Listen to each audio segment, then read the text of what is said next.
You observe. Okay. So now you've identified a problem. You orient yourself, meaning you face the problem. You decide, that means of the options, what's the best thing. And then A is act. And soon as act gets done, OODA loop keeps going. It keeps going in all directions, all the time, all the time. So it's orienting yourself to a problem, observing the problem, identifying the problem, and then deciding what to do about it, then acting on it, and you will learn iteratively what is the proper way of dealing with certain situations, because now those are kind of life and death, but even in life, just regular stuff, you're going, that didn't turn out too well. I think I need to change my approach.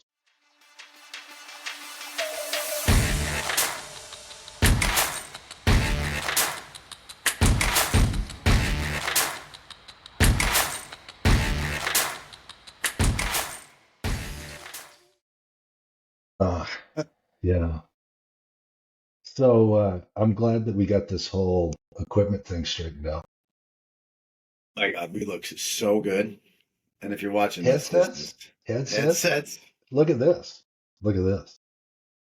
microphones, this is pro quality. Oh, Like I said, nothing looks better on a couple shaved head guys than some gigantic headsets. I can either direct traffic or I don't know. I feel like 1995 called and I have a couple speakers set up in my basement and I'm just listening to, Marantz music something. system.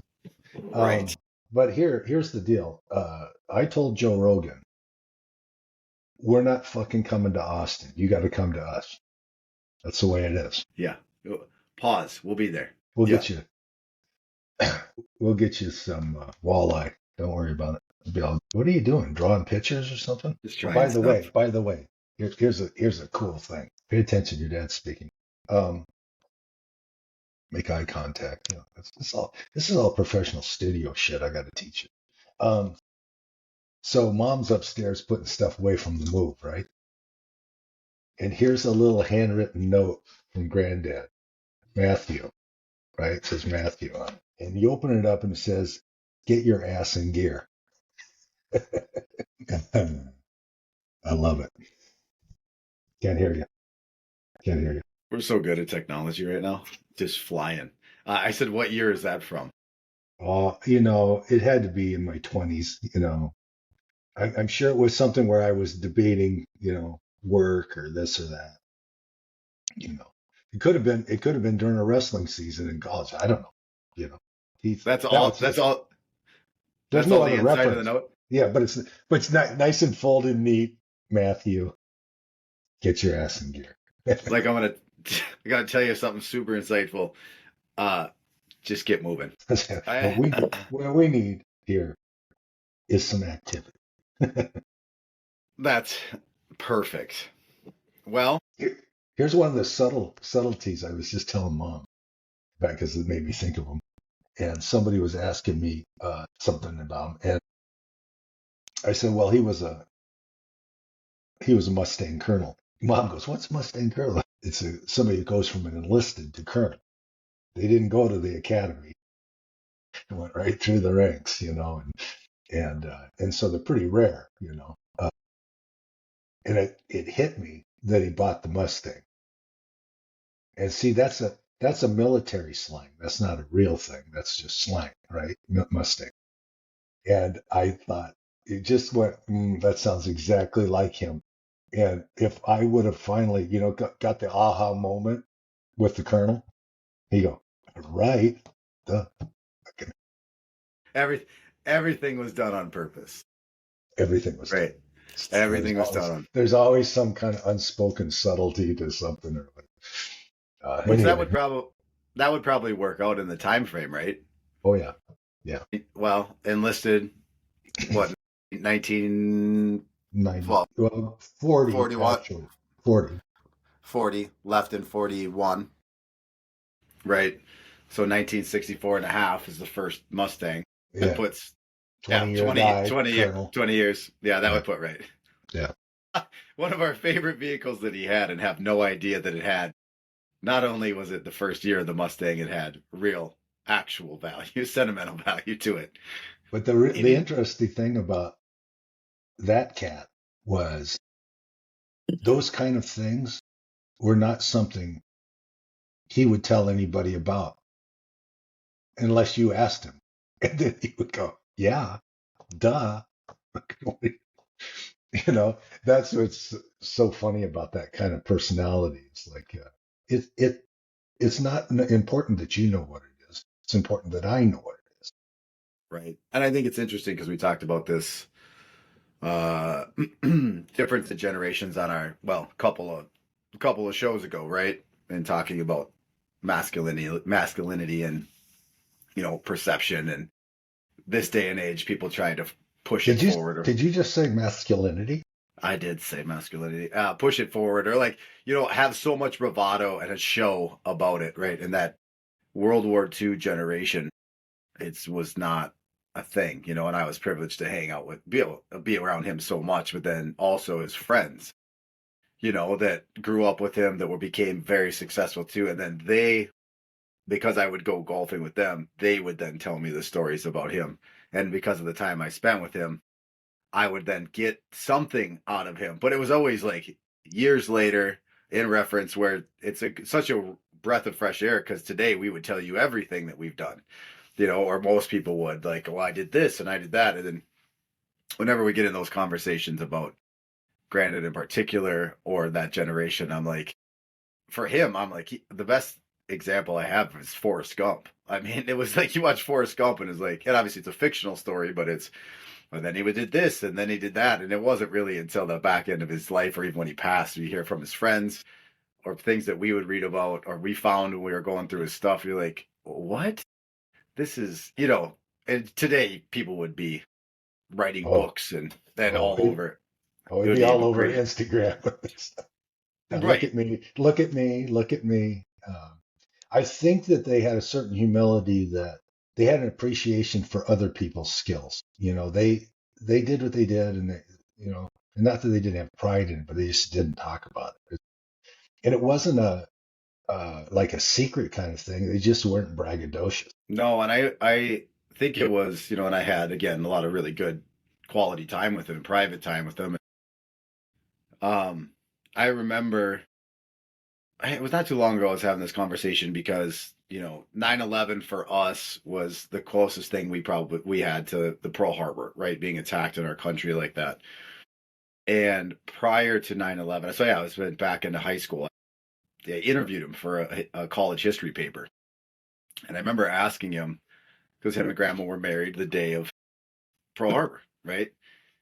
And I said, well, what was it like? What was make the decision? And the sentence that always resonated with me, which made so much sense, was everybody went. My whole town went. Everybody in the country went. And he goes, that's what you do. And I think that there was something in that statement that resonated with me, that then why would you brag if that's what everybody was there to do a job, you know? Yeah. So then you come back and yes, some people are more successful than others, but at the end of the day, everybody went to go do their thing, and some didn't make it, some stayed longer, some made careers out of them. But at the end of the day, that's what you're here to do. And and for him, I just always equated it to wanted to do his job the best he could. And it turned out they did a lot of really friggin' amazing things. So It was yeah, interesting. One time, he was, how he would only bring something up just, it would be tangentially to something else, right? But yeah, we were talking about sports one time, and I mean, this was after he was probably 50 years out of high school, maybe 68, something like that. And we were looking at one of his pictures because he was on the basketball team, football team, and they were really successful. He goes, all these guys were great guys. And then he just had a pause and just a little catching himself being emotional. He goes, about 40% of those guys didn't make it through the war. To think about that in a small town, right? right, right. And so after 9/11 happened, I had a trip with him to go dove hunting with Uncle Jack down in Texas. It was the 20th of September, and we flew down there. And we were stopping on get gas or whatever on the one fuck Texas. And and walking around, and everybody's just still stunned by this thing, right? It's a week later. I said to him, we were standing outside this place in this hot little dusty town, and I said, it's hard to believe that some kid from this place will go fight halfway around the world. It was just, it kind of struck me, and he goes, that's the way it always is. It's the poor kids from halfway around the world. And I thought that was an interesting, having been one, right? Yeah, having been one, right? Yeah.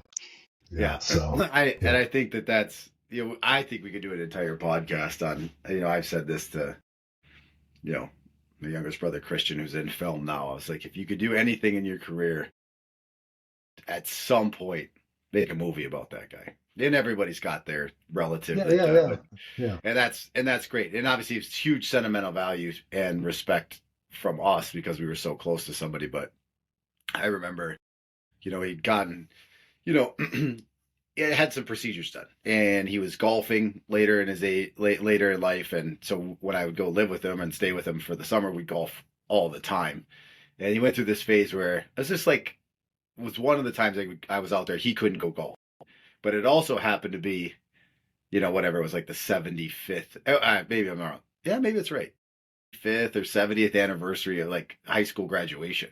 So he's got some guys that are back and some of his close friends. And so we had created this relationship. So he goes, hey, you should go golfing with my friends. So he doesn't come, and I'll never forget. And I have one of their names, but I don't have all three of them. But one of them, they all were in different branches. All of them served.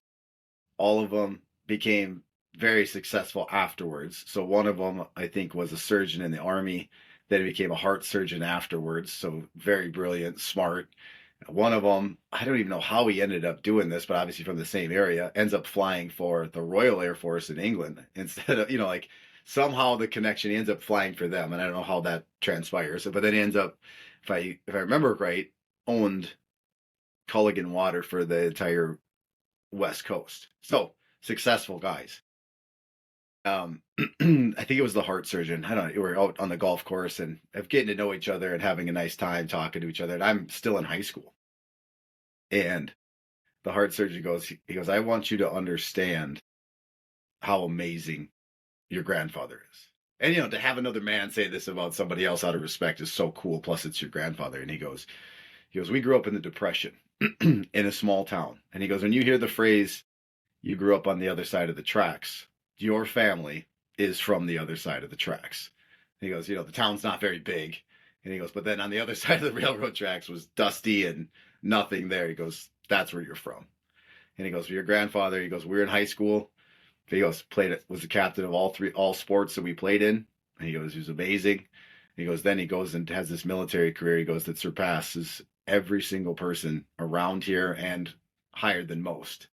And he goes, I want you to understand that trajectory of that individual. And I thought it was so cool, right? You have somebody else that got very well spoken, clean cut, but just took his time to just go, I want you to understand, your grandfather. Because again, granddad would never tell you. You needed somebody else to say that. And I also think that generation understood that they wouldn't say it about themselves. So you had to have somebody that was respectful that would, point that out to you. And it's something to commend that, again, that generation's talked about a ton. And that's why that's the one thing I love the most about that generation, and growing up, spending time with them when I was younger, and know what I was listening to, again, high school, early college years, to be around those guys as they still were around, and be like, unless you caught it in conversation, they're never going to tell you anything that they did. And my stories with him are always was taken off, almost take me off my feet, because it would come out of left field. And you're like, wait, hold on a second. This is crazy. Like, why would you never tell anybody that you've done this? And it just never says anything, So it's going back to the Royal Air Force thing. It's because before we were in the war, Americans were volunteering to fight for the British.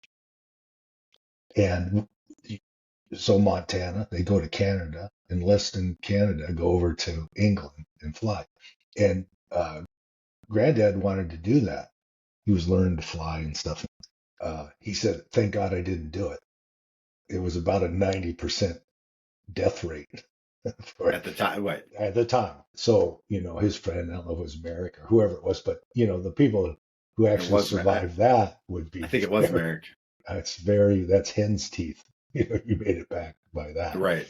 But I think setting aside all the, you know, my dad and your granddad is great. What I really liked about him was his sense of humor. So I don't, it makes you smile just thinking about it because he was the ultimate subtle smartass. He Because was otherwise just, it's like this all the time. yeah, yeah, like, Yeah. no, yeah, no, just flat, uh, there, so, he had the old Mustang. And so now he's probably my age or older, right? So, and we're in, uh, Montana on a little trip, mom and I, and, it was just us. And I'm walking with mom in town, and it's on Second Street, you know, Ford Federated, the place, so he pulls up, it's where Eagles is and all that, right? So he pulls up, he's got the top down, he's got a snap brim cap on, he's got his arm out, the window. He pulls in, what do you guys do? Oh, we're just kind of window shopping or whatever it is. And he looks at mom and he goes, "Hey, how about you ditching your little brother and going for a ride with me?"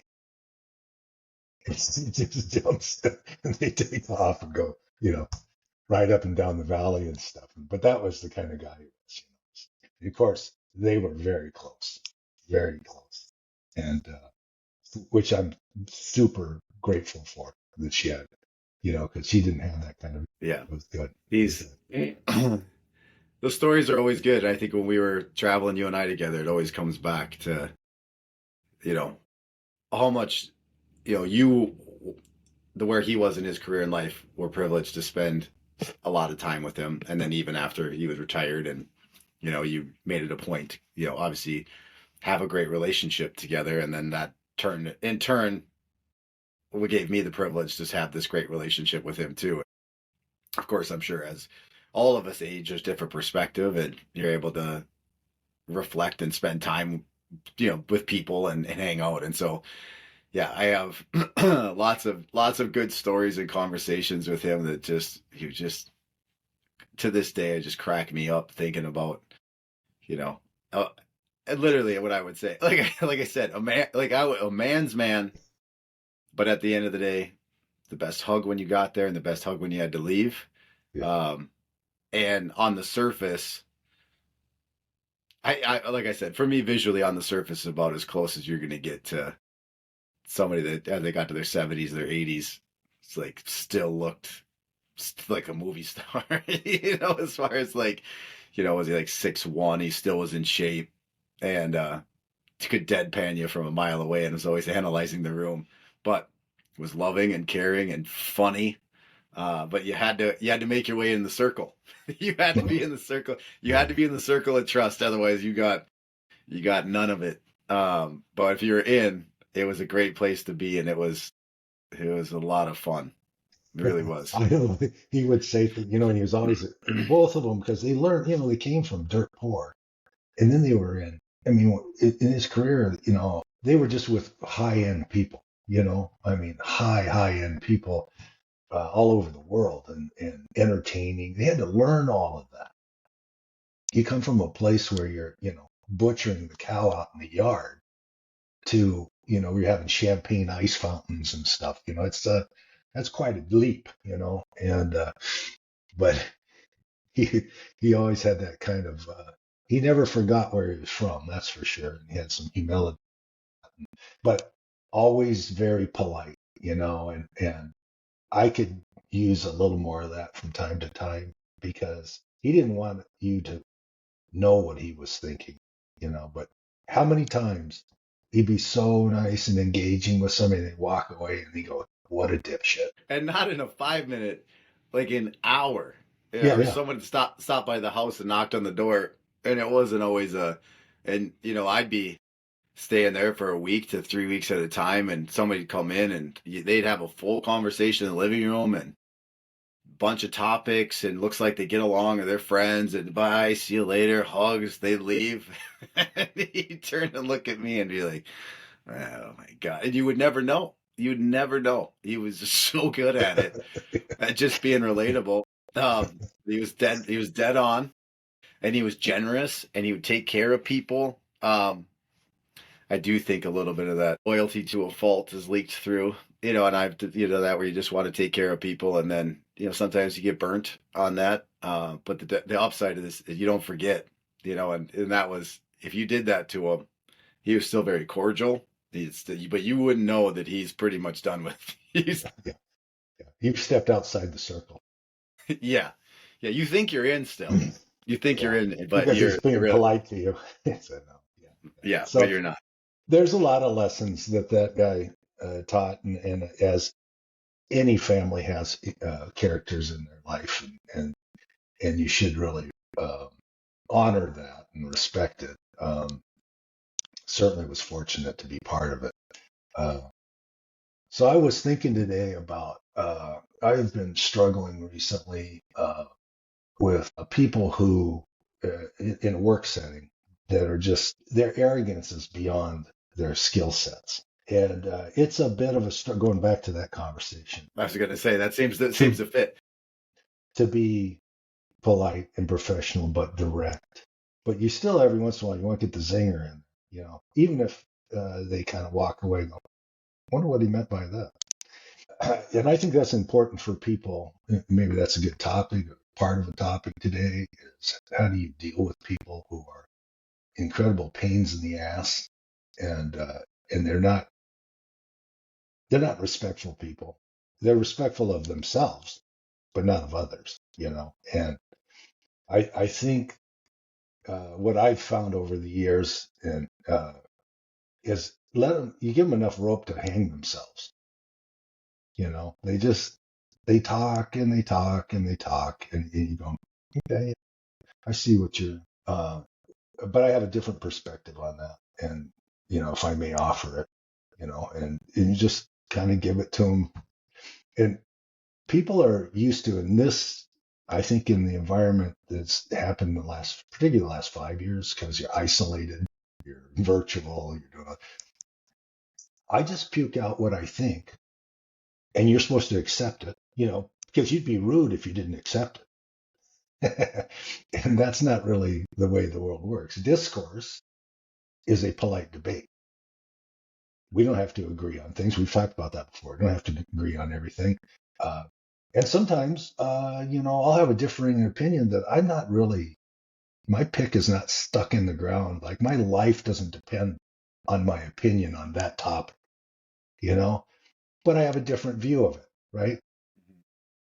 There's too much today of attaching your ego and your personality to everything you believe, everything you think, every, and that's why you got the whole right and wrong extremes, and you can't have a conversation without it being a fight. And, we won't go through all the stuff we've all lived through probably in the last 10 years for sure.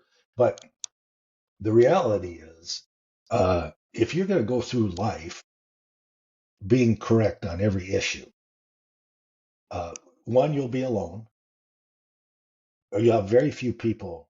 You'll have the people who will put up with you. You won't have the people who will respect. And you need to every once in a while check yourself and go, I don't know if I had that quite right. I don't know about you. I walk away from conversations all the time and go, where I may have felt strongly about something and go, God, I think I missed the whole deal. Missed it. Let's just a little bit off. I was close. I was close around it, but I of course was presenting it like I absolutely. And I think there's some bit of that humility thing used. Reviewing your conversations, like people say, oh, I got this negative thing, whether you went to an interview or you did a presentation, and you know how it is. We play it on loops over our head where it went well. And of course, we always get stuck on the flat spot of the flywheel where we thought it didn't go well. We keep coming back to that and kind of pounding on it. There's kind of some self-flagellation about that, mistakes we made. But I think really important is that we uh, say, okay, uh, I'm imperfect. Uh, if I get an opportunity in the future, I just won't make that mistake again. And that's you got to kind of forgive yourself for your failures, but also you got to forgive other people their failures. Like, here's the thing: when somebody is making having a conversation with you, and they misstate an insignificant fact, or they misuse a word, or they mispronounce a word, or whatever it is not your place to correct them. But people do it all the time. They do it all the time. Did you get the theme of what they were talking about? Did you get the overall picture of what they were driving at? Was that not true directionally what they were expressing? Then why do you want to do you do that because you want to diminish what their thought is? You go to this little thing, you go to this little minute thing, and then just miss the whole big picture of the conversation. And I see too much of that, you know. Yeah.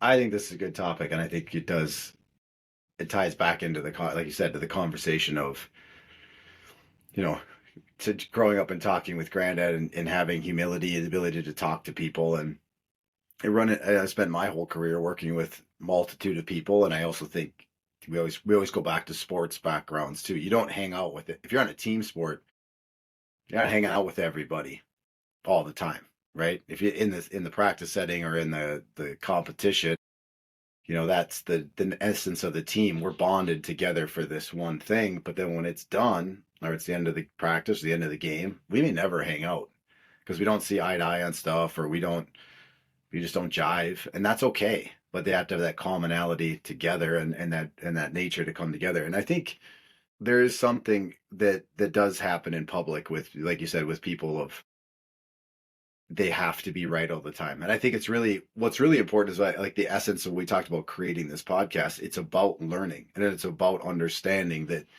not one of us is perfect.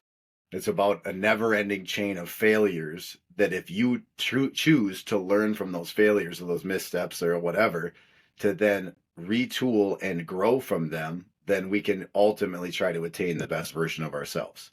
That's the way that I would look at it. And when I personally run into situations like that with individuals like that, when I was younger, I would probably be more apt to verbally or otherwise get into some sort of fight about it, right? Some sort of, you get hot in some altercation. As I've gotten older, I try the perspective is, I always think about it like, what's actually going on in your life? What has happened to you that makes you think that you have to be the one with the loudest voice? What has happened to you that makes you feel like you have to be right or heard or whatever? Now, I don't correct them, like you said, but I take it from a different perspective versus slamming my stake in the ground and let's get into this abrupt back and forth, and just go, I probably wouldn't approach it that way. That's interesting. And it's that old saying, right? The old saying, treat other people like you want to be treated. And there's different ways to reframe that, but at the end of the day, I'm going to be exactly who I am. And over time, it's been somebody that wants to treat people with the utmost respect, humility, and grace as I possibly can, unless it's got crossed the line, that then it needs to be handled appropriately. But outside of that, if it's just a misstep in a use of word or a conversation, and I can handle the context, it's not my job or my role to make somebody feel wrong about their viewpoint or how they want to present it. And at the end of the day, I think then people can leave better. Now, if they choose not to grow or learn from, or don't even know that they made that mistake, it's not my job. Now, if they were to approach me and say, hey, I'm working on this presentation, or I had this conversation, I feel like I misspoke, I feel like I had a misstep. Did you see anything? Did you notice anything? Can we be open to chatting about it? And I would love your opinion or feedback. Oh, there's my invitation to help you potentially grow from experiences that I have. But unless that invitation is given, then it's not my right. And who am I to think that I'm any better than you are? from that perspective. But you do see it a lot in, specifically in business settings for sure, but in conversations in this day and age of the last 5-10 years, people just cannot let things slide, or they can't just have an open-ended conversation where there is mistakes in there, and then hopefully we can learn from each other in the conversation. There has to be these poignant, I'm right and you're wrong, hear me, I'm louder situations, and it's tough to grow from those. Right. I think a really good tool is when people are really being kind of aggressive in their opinions. And it doesn't matter, work setting, where it is. But you can tell they so want to be right, about it, is to not react to it at all. And I've had pretty good luck with that. And I'll let the circle keep going and going. And again, here's how it starts this way and it goes this way. Maybe they'll go back up again, because they reiterate the same points over and over again. And then eventually, I like to just wait till they ask me, well, did you hear what I said? Yeah, I heard what you said. And force them to ask me what I think, rather than me offering. And then you have I have a different perspective on it. And, maybe you could wear this around for a while or dismiss it. Doesn't really matter, but here's what I think. And there is some power also for the people who don't really care what they're going on about, but they want you to care about it. Of letting them have a feel that whatever this thing is, it's not that important to you. That's devastating to people who insist on being right all the time. Because you go, all right, okay. I had a conversation recently, and somebody asked my opinion. I gave my opinions. This is and my opinions are usually, I try to base them off of empirical data, my experience. Okay, I can't speak for something, and that's where people get in trouble with arguments. They want to talk about something that they've learned of, not that they've experienced. And so you got to stay within yourself in arguments and talk to people about, well, in my experience, I've had this happen, and when I went that direction, it didn't work so well. I went this direction, it turned out better.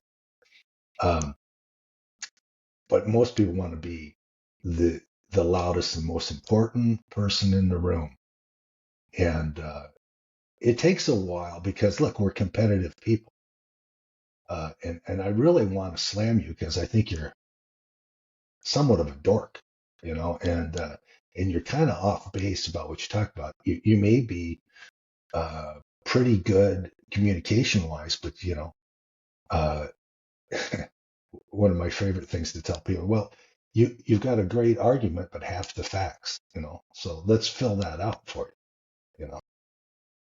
You'd be okay if you would just add the rest of that story in there, and it would probably ameliorate your position a little bit. And I try to be that way myself, like, I don't know if I'm hearing that correctly or I understand. And you should ask for clarification with people, right?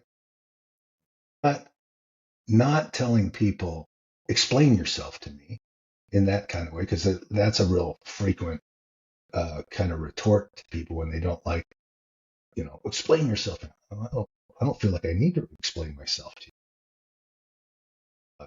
I believe this because this is my experience of it. Maybe my experience is narrow. Maybe my experience is one off and unique, and it isn't a dress all, but it is my experience. Thus, it drives my opinion. And my opinion isn't going to change because you don't like my opinion. If you're not going to come with facts, because facts are, they're pesky things, as they say. And we all have had things where you go, oh shit, I didn't know that. I absolutely, and you have to have enough humility to do that. Go, wow, totally booted that. I didn't know that at all. Man, I'm so glad you told me that because I had this thing stuck in my head the way it is. But you have to be open to being wrong. So, and which that opportunity comes up multiple times a day. you know, and I think that it's interesting when you say that, when we go back to what this conversation we start is like the individuals that are essentially trying to be the loudest voice in the room have to be right. What I've found, and you were talking about how do you verbally, get the facts out of there, or how they present something, get them to elaborate in the conversation so they're running in a circle. What I've found with working with individuals like that is most of the time, in my experience, which is good. See, right? I just use that empirical data. In my experience with people, I'm really is so proud of you. Really. I know is that if they are the ones that are railroading the conversation, trying to be loud, trying to be heard, the underlying thing for me is they just want to be heard. Right? As I said back before, the statement that I made is you don't know what's going on with them, and a lot of times people, I think, at times just feel like they're not heard.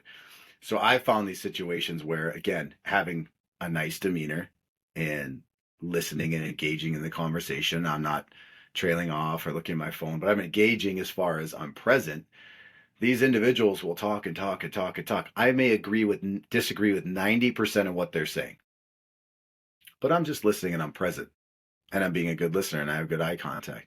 And I've found a lot of times with those individuals, it'll come to a head of whatever they're talking about and they've run out of their thought process, and they won't ever ask you a follow up on what you think. It's the end of the conversation.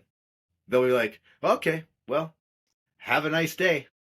And I will joke around all the time. And I'm like, I think I said 5 words in that last hour. And I do think, going back to our conversation about Granddad, I do think that that's where I learned that he would sit and listen and listen and listen and people would just talk. And then it would be the end. And you're like, you didn't say anything. That individual left feeling like they were heard, like that they got whatever they wanted to get out and somebody listened to them. And the interesting thing is sometimes those people will leave your conversation and they will think you're on the same page, but they never asked a follow-up question. They never asked actually how you felt or what you thought or if you were in agreement. They just spit all that out, and then they were on their merry way. And they'll come back. And they'll come back and have conversations. I've watched people have conversations like, oh, yeah, we really get along, And I've had people say like, oh, yeah, we're on the same page with this, that thing. And now if I need to correct the situation because it's important, sure. But I'm like, you have no idea because you've never actually listened to me and you've never actually asked me. So I usually find with people like that feel the need to be heard, to feel to be the loudest in the room, they actually don't care to hear what you have to say. And so sometimes let it run their course. And what I will find is those situations will start building up if you keep running into that same individual. And I think energetically, at some point, they run out of things to say, or they can feel it at some point, like, oh, well, I'm kind of done talking at you. And then they just move on and find somebody else.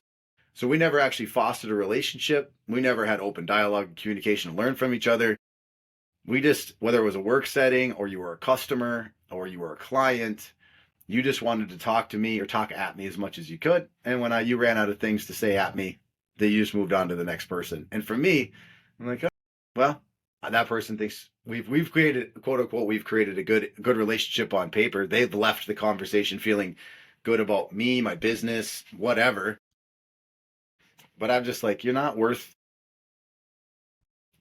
to listen to me in return the amount that I listen to you. So it's not worth trying to even engage in an open conversation, let alone a debate, because I just know where that's going to go. Particularly in the work that I've done is can be contentious. And what I've, through the experience of just repetition, is when people are super hot, is just let them go. And they'll repeat themselves and they'll go through it again and go through it again and this and that, just grind on it in front of you and stuff. I've had many times people say, "Are you still there?" Yeah, I'm here. I just wanted you to finish. I just wanted you to have a full airing of whatever it was. And it's similar to what you're saying. The people that walk away, the people go, they kind of realize that they've been ranting. You know, I've accepted it. I've heard you. I'm not going to react to it unless you ask me a question. And once you ask me a question after all of that, then the door's open, right? And I'll say, okay, well, I've heard you. Let me see if I can summarize what you've told me. You're pissed about this. You didn't like that, whatever it is. Go right through the list because it'll be a short list in your mind because you've heard it more than once in the same conversation. Uh, I don't know if that's absolutely correct on that point. I think I would take a different direction on this. But you know what? Hey, it's just my thoughts on it. You got to do what you got to do. And, they walk away sometimes. And it's one of those ones that, particularly the kind of the pricklish people, it's good because they kind of walk away and go, what did I get out of that? Well, you didn't get my agreement for sure. You didn't get a battle, which you were kind of looking for, right? And you kind of thinking, maybe my story isn't that good. So there's ways of kind of, it's not manipulating the conversation, but it's surviving it, surviving the conversation without, just taking the rocket ride with everybody that shows up with some axe to grind. I got enough problems of my own. I don't need to take on the world's. I can listen to you. I can let you vent, make you feel better, kind of get it out. But I can't jump on the bandwagon with you because I don't necessarily agree with any of it, and let them kind of wear themselves out. I find that either people end up coming back and seeking your advice or input, uh, or you'll never see them again. Right. So And that's what I say. And it's, either way is a win. I don't care. yeah, and usually you never see it again if you're not forced by proximity, right? If you're not forced because of, again, it's a customer you see every day, it's a coworker you have to deal with. Sometimes it's a family member, it's a function. The family member you probably only will have that interaction with at the forced proximity of a holiday or whatever. Otherwise, there's no conversation in the in between. Um, so with that being said, right, if you're dealing with that, specifically in a work setting, and again, that's what I think happens is pretty soon people quit. They just quit talking to you. But it's not that you don't want to have interactions with people and be a, you know, recluse and locked in your room by yourself, but the ones that aren't worth having the conversation with, and it's the same individuals, in my opinion, that get wrapped up either what we would consider small issues, and it's not small to them, but it's would consider a small issue, or things that they cannot control, right? Social issues, and it's okay. You should have your opinion about all of these things and be passionate about it, but they'll get wrapped up day in and day out about something that you have no control over. First of all, second of all, a lot of times maybe they don't have all the facts correctly, and so they're just circulating energetically on all of this stuff, and then they want to spew it on you, and you're like, you can't control any of that. Like, you, if you could go do something about it. If not, this whole thing that you're getting wrapped up about and then giving to me, it's not worth. Well, it's not worth the conversation. Yeah, I think there's a lot of people who there's almost a lack of. It's not a self-awareness thing. It's almost and it's not even self-awareness. It's like they don't really have a good sense of who they are, and so it's performative. Meaning, if I act all about this thing, people will listen to me, because I got to show them how much it means to me and stuff. But I've tried to, as I've gone along in years, is to, why should this mean something? That's how when I'm listening, I'm going, why should this mean something? Again, you can be polite, you can listen to them, you can let them wind down through the whole thing, and like you said, they either engage or walk away. Is it really that important? I've had people, and look, we like to be engaged and we like to offer our opinions and stuff, but I think you should think about energy wise because somebody asks you your opinion. I'll give you a simple example. Okay, so, and I think most couples will understand this. If you asked me, well, do you like that cloth versus this cloth, or do you like the candles on the on the mantle this way or that way, or do you want this?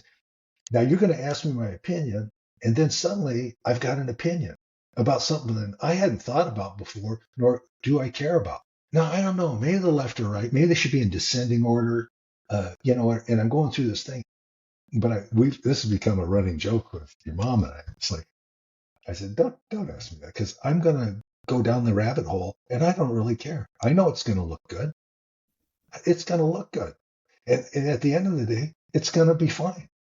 But I go, oh yeah, okay. I don't know, checked pattern or stripes. I'm like, I don't know, and it's not really necessarily a guy thing. It's just that, and that's true with any issue more significant to the person talking to you.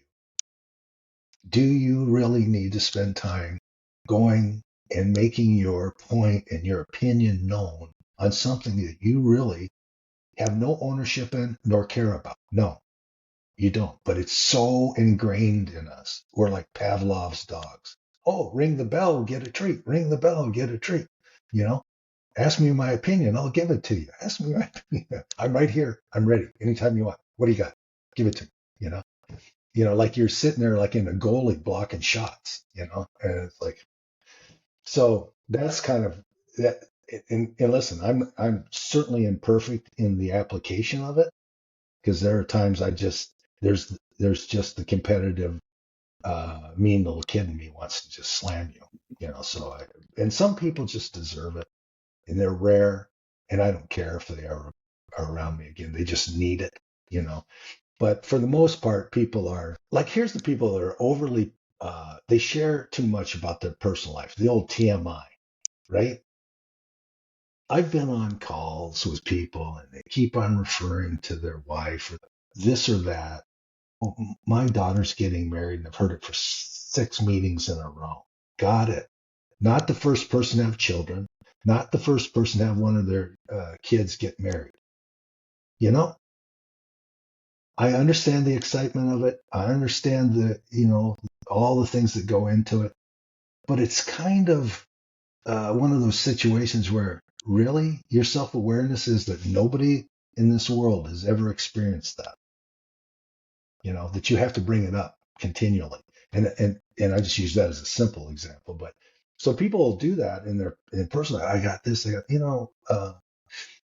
So we'll go back to one of my favorite things in judo. And an old instructor of mine had said, uh, how, how do I? Student says, how do I be better at judo? He said, do more judo, and that's true for a lot of things, right? There's no substitution for experience and failures and mid-range performance and wins. But that repetition over and over and over again builds up who you are and your capabilities, and so it's just funny how I look at people and they'll talk to me and everything is, oh, Andy M, it's a twister, and all that bullshit, just like the drama, and I'm a talk them down person. I'm a, hey, okay, all right.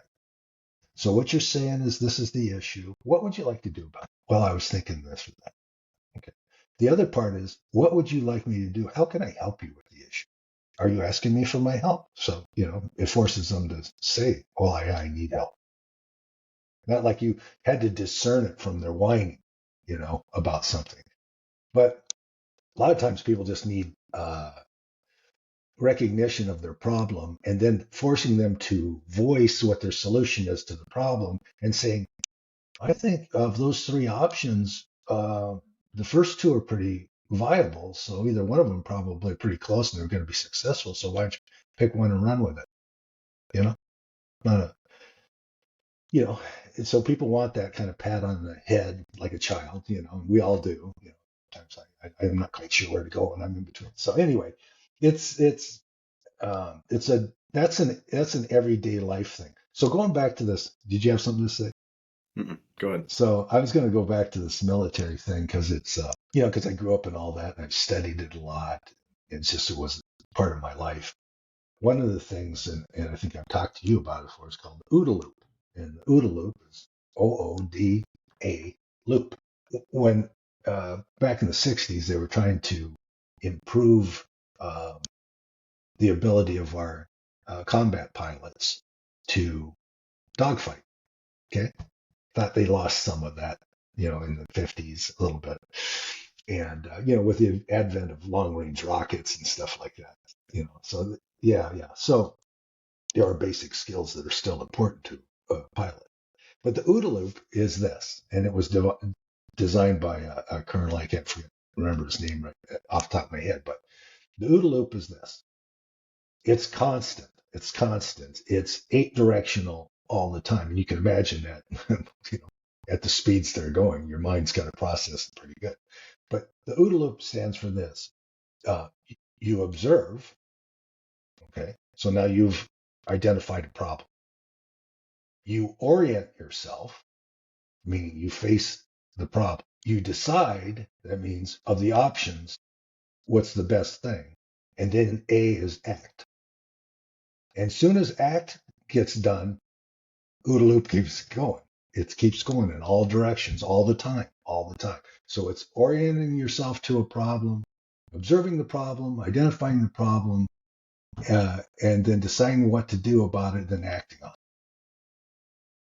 And you will learn iteratively what is the proper way of dealing with certain situations, because now those are kind of life and death. But even in life, just regular stuff, you're going, that didn't turn out too well. I think I need to change my approach. So the OODA loop is an interesting concept, because picture a fighter pilot with their head on a swivel with planes coming everywhere. What's the nearest threat? Do I have to address it? So I have all my weapons that I can do. What's the best move? Should I evade? Should I run? Should I do? And take an action, decide on the action, take an action, and then it keeps going. And I think that's an interesting thing for just people's thought processes, because look at your life. Every day you come in, it's a swirl of whatever, Right. but you're making decisions on that all the time. That's a tomorrow problem. That's a right now problem. That's this afternoon problem, you know. And That's really interesting. Out of all the stuff, I've actually never even heard that phrase. And immediately, as you're breaking it down from a military perspective, I'm already in my head putting in real life situation, right? Like that can be applicable, as you're saying, to anybody. And when we're talking about people, whether it's verbally just spitting out whatever's going on with them, immediately as you're talking about those acronyms, most of the time we all have things, right? And most of the time the things don't feel good, whether it's work or professionally or physically or whatever. And if I get all these correct, we won't observe them, right? So that was the first. Like, I'm getting shot from 6 o'clock, but I'm gonna look out over here at 2. you know, like something hurts, but I'm really not. I refuse to take a look at it, and I do think that that's such a good conversation, because when I've worked with people, or they will not actually observe or address the issue, and then orient themselves to the issue, right? So we want to bury our head in the sand. We don't want to address it. It hurts. It doesn't feel good. But if you just ignored those first two, well, obviously, in a military standpoint, you're dead. In life, maybe it's energistically or professionally, it's just going to sap your energy over and over again, and it's going to cause you issues in other areas. And then my favorite piece of that, right, is decide. And we talk a lot, because obviously with my background, let's just take it from a physical standpoint. Like, let me just run this pattern and not a military one, and one that I'm very experienced in. I wake up every single day. I should get up at 5, because that would make it easier on my day. I get up with 10 minutes after hitting the snooze alarm 16 times. I go to brush my teeth. Can't stand up all the way. I don't feel good. I go to put on 6 shirts in the morning. Now all of a sudden I don't really feel good about why that is. Now I leave the day, and I'm short with my kids. I'm short at work. I'm very abrasive in conversations at work. And not having observation. Well, why is that? Well, your health is not a priority. You're out of shape. You don't do anything about it. Okay. All right. Now, if you're okay enough to be uncomfortable to address that situation, right? You orient yourself in the right direction. All right, that's the thing I need to focus on. If I could focus on that, I'm not saying this is for everybody, but from my perspective, I've worked with a lot of people like this. But if I could make that the priority and orient myself in that direction to make my health a priority, right? And decide to actually do that. What are the actionable steps that I need to put in place to then in turn take care of that situation, right?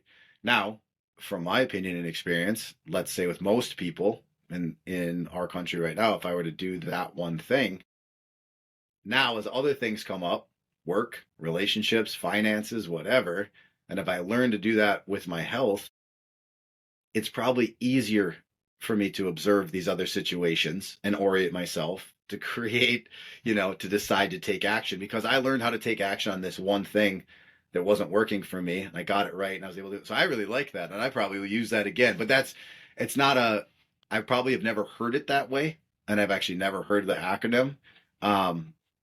But that is exactly how I would work with the client, or I have worked with clients for that situation of like, they'll verbally process all their stuff in their life. And I mean, just help them observe this one aspect that if we could help correct this one thing with some action, maybe some of these other things would fall in place.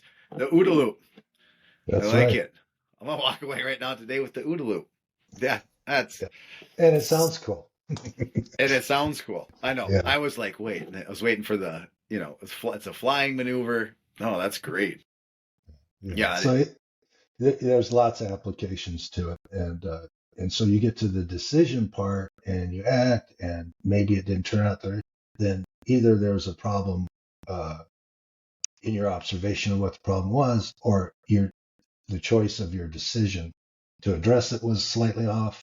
But see where how farther along you are in in dealing with it, because now you're going to the next iteration of maybe doing a better job of dealing with it. Particularly when you're using the example of health, you might as well be shot because if you're ignoring a health thing that everybody knows when they don't feel good physically, whatever. And how many people do you know? It's a little tough, kind of in some of the things because we've been with people who are athletic and all that. How many people say, "Oh, I got this thing. Go to the doctor. Go to the doctor." Well, I don't really want to go because you don't want to hear the truth. You don't want to go to the doctor. It may be a simple solution, to this. Could be medication, could be whatever, PT, whatever the deal is, or diet, whatever it is. You just don't want to hear the solution to it. But you're definitely going to make that um, problem you observed worse by not doing the other part of the OODA loop, And so, anyway, it's a fun thing to think about. Um, and I think people, you got to have some structure to your addressing problems. That's, what is it? What is it that you do? Do you just get pissed off and then go eat a half a gallon of ice cream, and sit in and get pissed off? Look, and I've done that. I'm not saying I'm perfect about any of that. I can eat my anger like anybody else, you know, but that's not a lifestyle, you know, that is a reaction and it's a symptom of a problem, right? And not necessarily an eating problem. It's your reaction to a problem that you're frustrated. yeah, yeah. It's very reactionary. Yeah, I think I have so many things the way that I would articulate working with somebody on that, right? I love the loop aspect of that because if you do get through, essentially it's an acronym, but you get through all the actions to the end to loop back and do it again, do it better, be more observant in different areas, right? That's the good side of it. The other side of it is, maybe it's an observation or you refuse to observe it. Well, then welcome to that to the way that my mind works. Then the loop just stays in the front. Then you're just on a loop, right? You're just looping the same thing over and over versus having, the loop escalate or, cascade you further where you want to be, either in life or your profession or this situation. Yeah, and I think that you go back to our very first conversation. I think that that's even about people talking to you. That's where they are. They're in this situation, this conversation, this issue that they want to spout off about. They're just looping on the same thing, and they're not moving through it. Well, it's a positive way to compartmentalize. People always say compartmentalization is bad. Personally, I love it. I don't know how anybody gets through life if they don't just, oh, well, I'm going to set that aside for today or this morning, and I'm going to open that box later. It's not that you're ignoring it, but the OODA loop is a way to, this is the issue, observe it, orient it, decide, act. If you think of a gimbal, right? You've seen the gimbal things, and they're going in every direction, right? Like, so you just finished this one, and now this one's coming at you. You use the same process. Doesn't really matter what the issue is. And it's a way to compartmentalize the problems that you're addressing, and it gives you you have to act. And going back to just to circle back to the note from your grandfather and my dad, Matthew, and he said it so eloquently, get your ass in gear. So that's really kind of where it is, if not me, who? If not now, when? You know, and and you feel bad for people who, whenever you can help people with that, I think that's really great, because it's a problem addressing solution. It's a process that people can kind of jump on and go. And look, we've talked about it before. Somebody's just terribly, morbidly obese, and they can't get, can't get. I want you to walk 100 yards. I want you to walk 100 yards for 30 days. And it's going to hurt, right? It's going to hurt. And then I want you to go to 125 or 150 or 200, whatever you can stomach, And some days you might get up to 200 yards, but the next day you can only do 150. Well, that was certainly 350 you didn't walk before, And so I think people will startly have some positive feedback that they created. Through their own action. Some people in their lives never had that. Can you imagine waking up and never feeling good? And there's plenty of people like that, and God bless them. It's rough. Some of it's genetics and some of it's familial, behavior stuff and all that. But so there's a lot of that, and there's that in the professional life too. Different scale, different issue. Here's what I think that provides you. We've talked about this before. I think that people look for the external environment, whether it's other people staring at memes on social media, whatever. They're looking for some sort of external thing to give them confidence. And sometimes it's okay. Sometimes you need somebody else's lens to maybe give you somebody else's lens to kind of give you the initial push if it helps. But the best confidence, and you go back to even your, repetitive practices and competitions in judo and all that kind of stuff. What I do, or taking the 100 steps and then do 125 tomorrow, that is internal confidence caused by action. It's proof. It's self-proof that you were able to accomplish that one thing today. Well, okay, all right, not so bad. Let me do this tomorrow. And I think that a lot of times we look to the external too much. There's an initial motivation and it's okay, but we look to the external too much to give us this internal confidence. And I think the ones for myself and probably even clients I've worked with, I think the best confidence comes from that action that you've taken to prove to yourself that you can do it, even if it's a minute amount, that then you can springboard and go again, right? And you're talking about compartmentalizing all these things. I think the more times you work through that acronym, your capacity increases. Right? Because your speed with which you're going to work through these situations, whether it's a work situation, life situation, or whatever, I agree with you. It's not a compartmentalization in a bad way. It means you can move from this topic or this situation or this issue at a much faster rate because your cyclical rate of processing and taking action becomes so much faster, which then your capacity to handle things, increases. Yeah, I do think that that's you. If you do that once with one thing, just to give yourself personal confidence, then you can kind of take a breath and go, all right. And you know what? For a lot of us, a lot of people, what the best thing is, then someone's going to come along and tell you, hey, I noticed you did XYZ. Good job. Hey, you know what? I can see it in your face. Are you doing something? Are you working out or whatever? I've been walking every day. Hey, I noticed. Good job. Right. So now this internal confidence you created does get, you know, validated, if anything, by the external. But if it starts here first because of that action, then I think you're able to spin that gambit a lot faster, which is good. Yeah.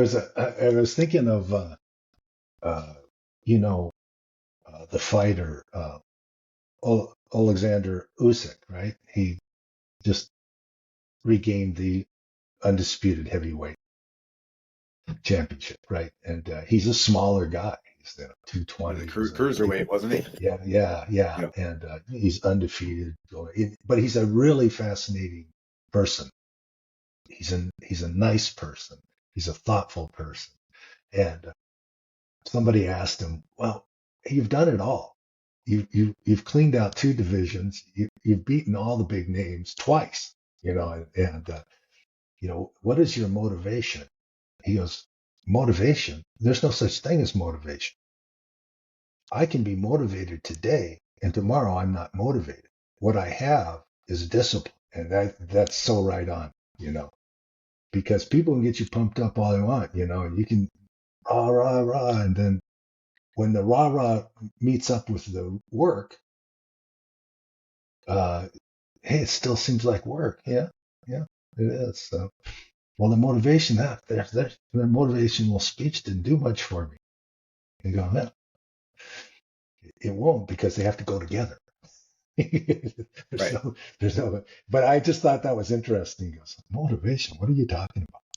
He goes, you think I want to get up at 5 a.m. and work out every day for months and not see my family for 2 months at a time when I'm preparing for a fight? My motivation is my discipline to do it. I'm proud of my discipline. So anyway, We could finish up on that. I think it's so good. I use that phrase. I bet you I use that every single day, and it's the one from Jocko Willink. And in my personal opinion, I don't think that people like the word discipline. Discipline, which is interesting because I have my dad on here, right? Discipline. I did something as a kid. I got discipline, right? So I think that that's what's in intertwined in all of us. Is you did something wrong in school, there's going to be discipline. I love the aspect of that word from personal accountability and discipline because, and again, Jocko's the one who made it famous, but I love it. Discipline is freedom. So someone like Usyk, discipline every single day is the freedom to, be an undefeated fighter because he's disciplined to do it every single day. What has come from, being an undefeated fighter? Probably the financial freedom to do whatever he wants in this world. But it all goes back to the discipline every single day in and day out to put the work in, eat right, train right, do all that. Yes, there's genetic gifts and athletic ability and all that kind of stuff. And you might put in all the discipline and find out that this is as high as you're going to go. But that's still pretty dang good from not doing anything with the discipline. So I love the discipline aspect. If you're disciplined in something, the freedom that you're going to get. If you're disciplined, 95, I tell clients, 95% of the time with your daily accountability with your food and your exercise, you are going to garner yourself the freedom to enjoy a date night. You're going to enjoy a Thanksgiving and not have it have any sort of negative effect on you physically or whatever because you're disciplined the majority of the time. But most people lack discipline. And that goes for work, right? I want to move up the corporate ladder, do it. Yeah, but do you do the work day in and day out to the best of your abilities? I'm at the coffee cooler talking about the football game on Monday till about 11. Get a couple emails, go to lunch for an hour, come back, a couple more emails, go home, watch TV for 6 hours, go to bed, rinse and repeat. Well, I could probably tell you why you're not moving up the corporate ladder too right. much, But I love that that idea that, yeah, it's not motivation. And we can all get, again, you're right, we can all get motivated by a speech, by a presentation, but it will last 24 hours a week, 30 days at most. But if you're not, it's just going to be another note in your notepad that didn't do anything without the Well, note. I found two things. I know we got to wrap up, but it's both the personal and the professional. I've had people professionally come in, uh, you know, because I kind of went through the, levels in my career, and they would be talking to you like, what's the secret sauce to getting promoted? You could see it. I mean, and sometimes they outright kind of say it, but a lot of times they imply it. Like, what can I do to get ahead? That kind of thing. Be really good at what you're doing right now because it gets noticed. Because here's the thing: most people who will just do a really good job. You don't have to be a superstar. Day after day, you do a really good job will get noticed. Why? Because 80% of the world doesn't do a good job day after day. It's not that you're some superstar. You look like a superstar because most people don't even do the basic thing. And that's how you get noticed, and that's how you get up. And the same thing, physically, right? It's not wherever, and you just said it, wherever I got to in the application of my personal OODA loop, and it's short of where I want to go. We've talked about this before, like with your lifting goals or whatever it is. But wherever you are on the spectrum was a hell of a lot further to where you wanted to be than you were before you started. Mm-hmm. That's the key, that you got to celebrate that you've moved down the line towards where you want to go. Do you have to adjust some stuff? Do you have to work a little harder? You got to do a few more reps, got to do a couple more miles, got to be a little more disciplined in your food. Whatever it is, it becomes more marginal at the upper end of that thing, but you'll get bigger gains. Going back to things that we've done like CrossFit. I remember seeing this report. People would say, "Oh, I go to CrossFit 3 times a week, and 4 times a week, whatever it is."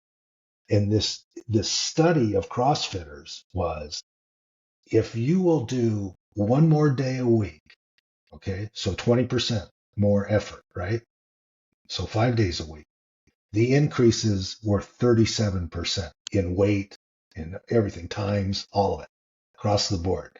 So it's the same thing here. When you get, everybody gets a plateau and stuff.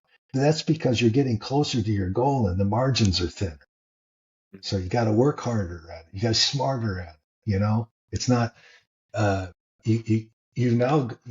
actually your early wins are your easiest wins. Yeah, the biggest. Yeah, for sure. Yeah, they're big leaps. Yeah, when you get to this other end, now you've really got to put some science to it. So anyway, it's Yeah, OODA interesting. loop. Your OODA loop gets better. Yeah. The last one I'll leave you with too, because talk about that discipline. The thing that I think people struggle with, consistency is boring. Oh, yeah.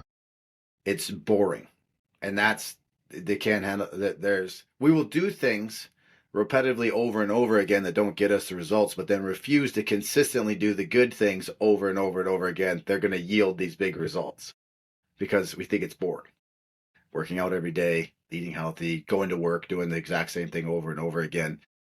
But the reality is that, like you said, time condenses itself.